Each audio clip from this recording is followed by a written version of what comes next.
Hello friends, this is Kagi and today we will have a review of another immature bike. This is the Kawasaki Z. Yes, it's one of those motorcycles in the Kawasaki concern that I honestly don't like very much because mostly they still make complete shit. But among street fighters it's a great bike. 1. And I like it very much, although despite its disadvantages, which we will talk about next. In general, in principle, from history, the Z1000 is a very old motorcycle in terms of design. That is, the Z series has been produced since the 70s. In principle, this motorcycle has a very long history. The Z100 was produced from 2003 to 2009 in the first generation with 953 cubic meters. And already in 2010, a newer generation appeared, which we will talk about today. This is already an increased volume to 1.43 cubic meters and an aluminum frame.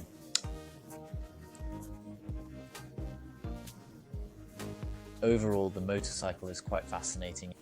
It's basically one of the few liters noteworthy in the Japanese street fighter segment.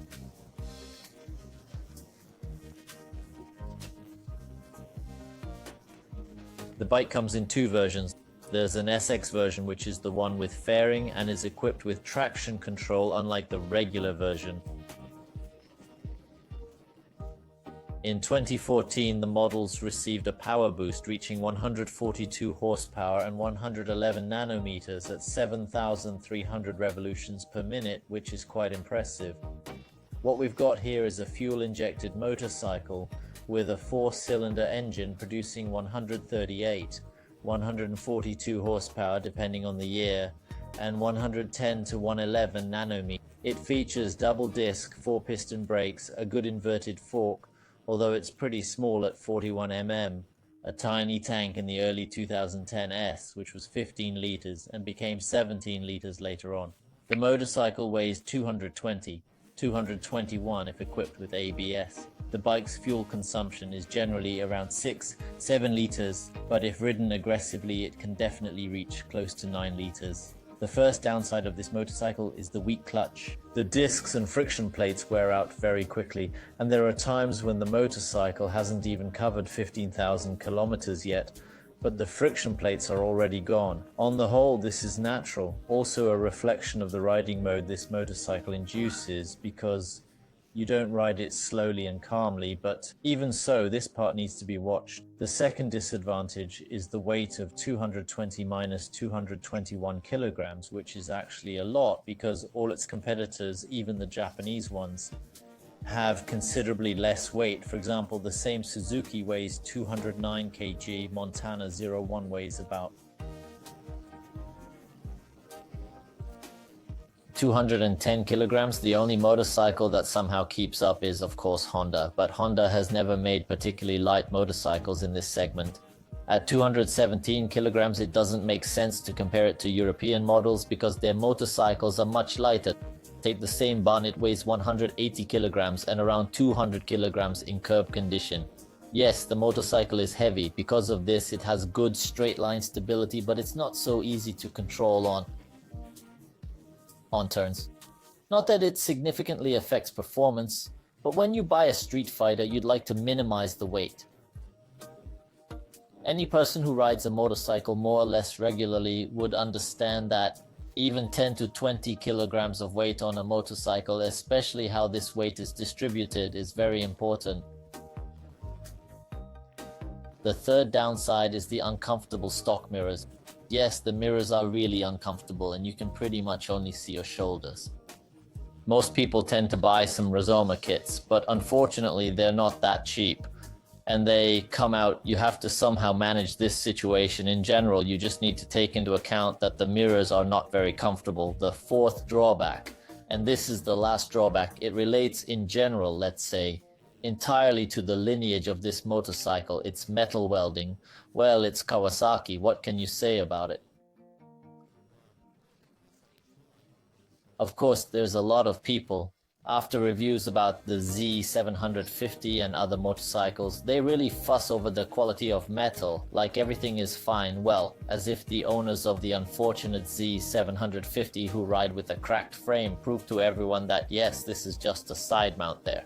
And it doesn't matter that it's cracked. Well, maybe it doesn't matter. And those who have a swing arm that tears off the swing arm or steering columns or on the sidelines, well, in general, I won't tell you all about this.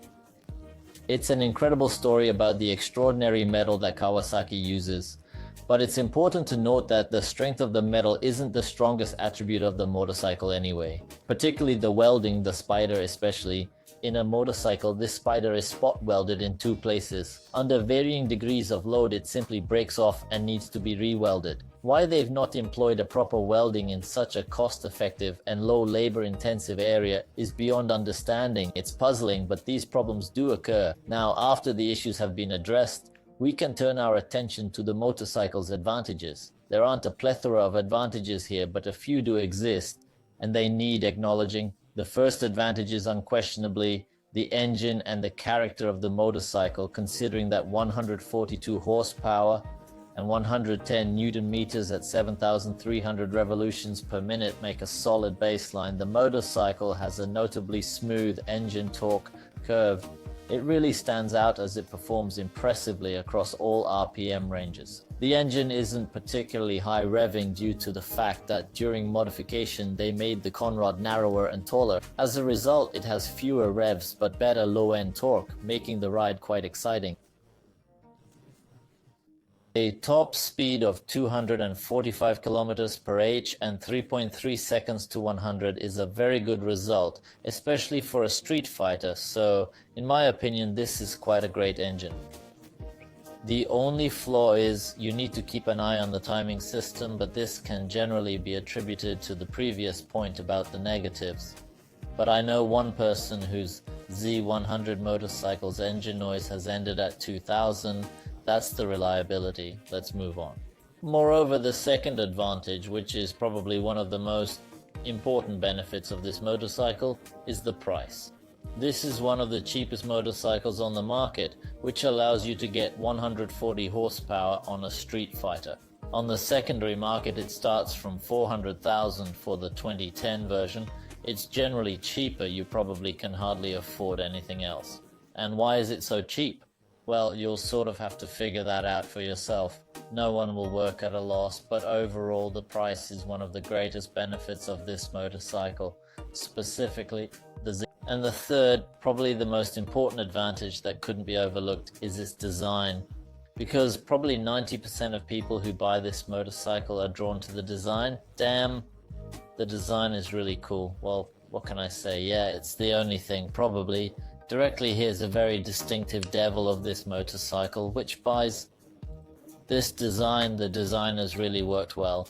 It looks very cool compared to some Z750, which looks neither like a street fighter nor a motorcycle in essence, in terms of the fact that it is unclear what class it is. It is like evil, like no, as well as the previous generation Z100, the new generation 2010, especially if you look at 2016, 2014, the year under.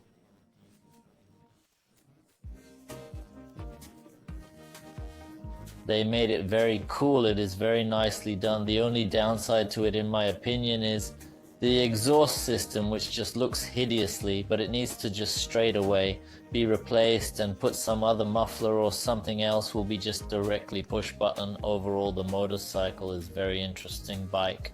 I would honestly want to ride it.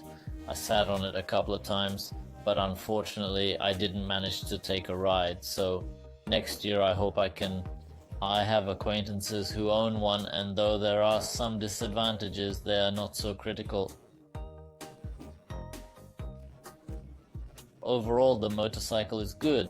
That is, it makes sense to get it, especially if you want a street fighter, especially if you don't want to pay very much. And of the alternatives, to be frank, the Japanese don't have anything corresponding in design. Everything loses a lot. Well, except for the MT-01. The MT-01, of course, has really taken off right now. They made a very beautiful bike, but the Zetka has a history, and the MT-01 is kind of something fresh, you could say, and people don't really trust it. Overall, I like the bike.